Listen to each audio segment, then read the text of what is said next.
नमस्ते दोस्तों। हमारे इस नए विश्लेषण में स्वागत है।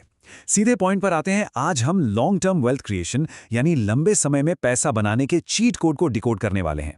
अक्सर ये लगता है ना कि शेयर बाजार से पैसा कमाना सिर्फ बड़े फाइनेंशियल एक्सपर्ट्स का ही काम है, पर ध्यान दीजिए, डेटा और रिसर्च कुछ और ही कहते हैं। ये साबित हो चुका है कि वेल्थ क्रिएशन वॉल स्ट्रीट की किसी जादुई ट्रिक पर नहीं, बल्कि हमारे खुद के बिहेवियरल डिसिप्लिन और गणित की कंसिस्टेंसी पर टिका होता है। अब जरा इस नंबर पर गौर कीजिए। 1 करोड़ रुपए। इस सुनने में कैसा लगता है? ये सिर्फ एक आम नंबर नहीं है, बल्कि लाखों मिडिल क्लास परिवारों के लिए एक अल्टीमेट फाइनेंशियल माइलस्टोन और एक बहुत बड़ा सपना बन चुका है। हर किसी ने कभी ना कभी इस जादुई आंकड़े तक पहुंचने की कल्पना जरूर की होगी। लेकिन यहां एक बहुत बड़ा और जरूरी सवाल सामने आता है। सिर्फ इसका सपना देखने और असल में इस मुकाम को हासिल करने के बीच आखिर फर्क क्या है? सच्चाई तो यह है कि इस टारगेट तक पहुंचना किसी असाधारण सैलरी या बाजार की एकदम परफेक्ट टाइमिंग पर निर्भर नहीं करता। इसके बजाय ये एक मैकेनिकल प्रोसेस है, एक ऐसा तरीका जो लगभग हर किसी के लिए उपलब्ध है। पहला पड़ाव, ओवरकमिंग इंस्टेंट ग्रेटिफिकेशन, यानी अपनी तुरंत खुशी पाने की आदत पर काबू पाना। हमारे सफर की शुरुआत यहीं से होती है। लॉन्ग टर्म फाइनेंशियल स्टेबिलिटी की राह में सबसे बड़ा दुश्मन हमारा खुद का दिमाग होता है। इसे साइकोलॉजी की भाषा में हाइपरबोलिक डिस्काउंटिंग कहते हैं। ये एक ऐसा साइकोलॉजिकल ट्रैप है जहां भविष्य के बड़े फायदों की तुलना में आज मिलने वाले छोटे फायदों को ज्यादा अहमियत दी जाती है। यही वजह है कि अक्सर सेविंग्स को कल पर टाल दिया जाता है और नए महंगे गैजेट्स या लाइफस्टाइल अपग्रेड्स पर तुरंत पैसा खर्च हो जाता है। इस बायस को हराने के लिए मनी मैनेजमेंट की एक बिल्कुल उल्टी अप्रोच अपनानी पड़ती है। आमतौर पर होता क्या है, पहले खर्च होता है और जो बच जाता है उसे सेव किया जाता है। इसे इंस्टेंट ग्रेटिफिकेशन कहते हैं। लेकिन इसका असरदार इलाज है डिलेड ग्रेटिफिकेशन को चुनना। इसका सिंपल सा फंडा यह है कि जैसे ही इनकम आए, सबसे पहले उसमें से एक हिस्सा इन्वेस्ट किया जाए और फिर जो बचे सिर्फ उसी को खर्च किया जाए। इस डिलेड ग्रेटिफिकेशन की असली ताकत को अर्जुन की इस कहानी से बखूबी समझा जा सकता है। अर्जुन एक होटल में वेटर का काम करता था।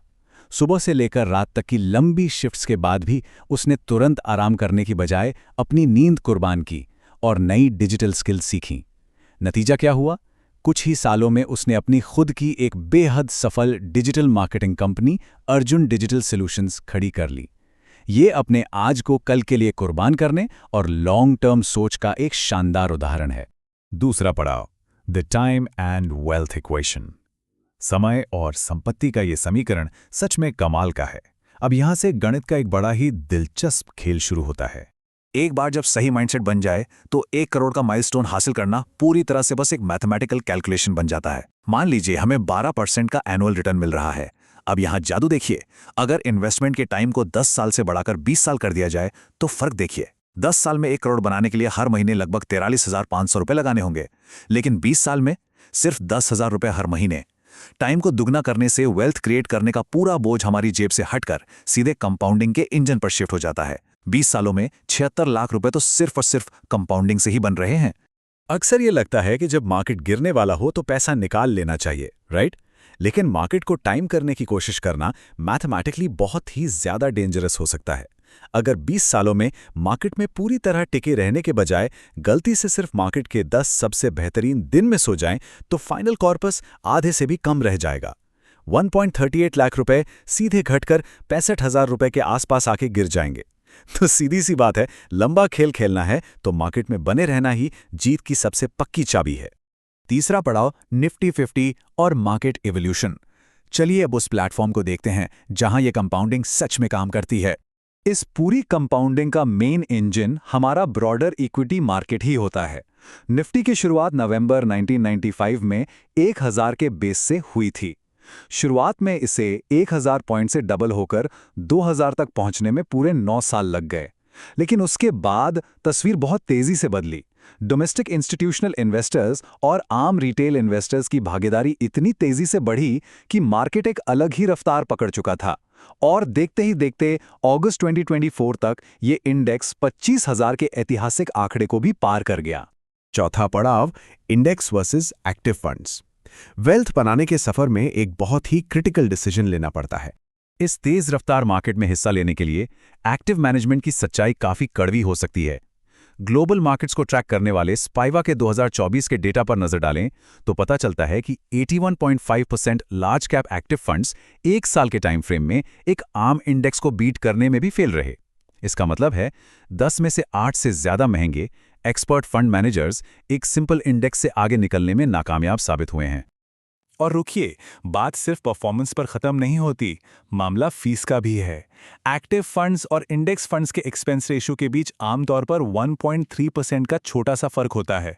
सुनने में शायद लगता हो कि अरे इतने से क्या होता है, लेकिन 20 साल के लॉन्ग टर्म पोर्टफोलियो में यही छोटा सा गैप लगभग 73 लाख रुपए तक का नुकसान करवा सकता है। ध्यान दीजिए, 73 लाख रुपए जो सिर्फ और सिर्फ फीस चुकाने में चले जाते हैं। तो इस सबका आखिर मतलब क्या निकालें? क्या एक्टिव फंड्स पूरी तरह से बेकार हैं? बिल्कुल भी नहीं। एक्टिव मैनेजर्स अभी भी मिड और स्मॉल कैप सेक्टर्स में काफ़ी अच्छी वैल्यू दे सकते हैं, क्योंकि वो मार्केट्स थोड़े कम एफिशिएंट होते हैं। इसीलिए यहाँ सबसे स्मार्ट अप्रोच होती है कोर सैटेलाइट स्ट्रैटेजी अपनाना। इस स्ट्रैटेजी के तहत पोर्टफोलियो का 60 से 70% हिस्सा low cost large cap index funds में रखा जाता है और बचा हुआ 30 से 40% हिस्सा सोच समझकर चुने गए मिड और स्मॉल कैप एक्टिव फंड्स में लगाया जाता है। ये बैलेंस सच में कमाल का काम करता है। पांचवा और सबसे अहम पड़ाव, द अल्टीमेट पेशेंस टेस्ट। चलिए धैर्य के इस सबसे जरूरी इम्तिहान को समझते हैं। सही मैकेनिज्म और बेहतरीन फंड्स चुन लेना भी तब तक किसी काम का नहीं है जब तक स्टैग्नेशन यानी ठहराव के दौरान मार्केट में टिके रहने की हिम्मत ना हो। रोहन का ही एग्जाम्पल ले लीजिए। रोहन ने पूरे डिसिप्लिन के साथ 3.5 साल तक हर महीने SIP की। टोटल 2.1 लाख रुपीज इन्वेस्ट हुए और पोर्टफोलियो की वैल्यू बनकर आई 2.56 लाख रुपीज, यानी सिर्फ 22% का रिटर्न। इंटरनेट पर रोज रातों रात बनने वाले करोड़ोंपतियों की कहानियां देखने वालों को शुरुआत में ऐसी ग्रोथ बहुत ही फीकी और निराशाजनक लग सकती है। एक पल को तो रोहन भी अपनी SIP बंद करने का मन बना चुका था, लेकिन तभी रोहन के अंकल ने अपनी रियल लाइफ स्टोरी उसके साथ शेयर की। उन्होंने जनवरी 1995 में 5,000 रुपये महीने की SIP शुरू की थी।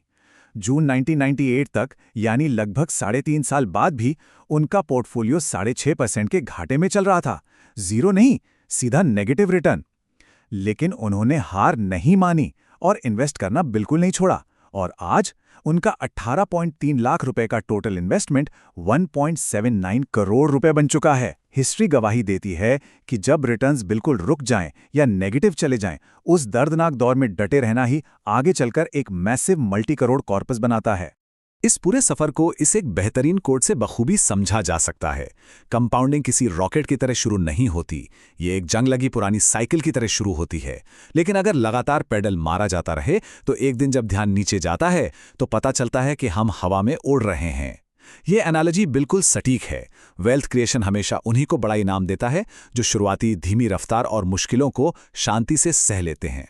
तो इस पूरी फाइनेंशियल अचीवमेंट का आखिरी और सबसे बड़ा वेरिएबल सिर्फ और सिर्फ वक्त है।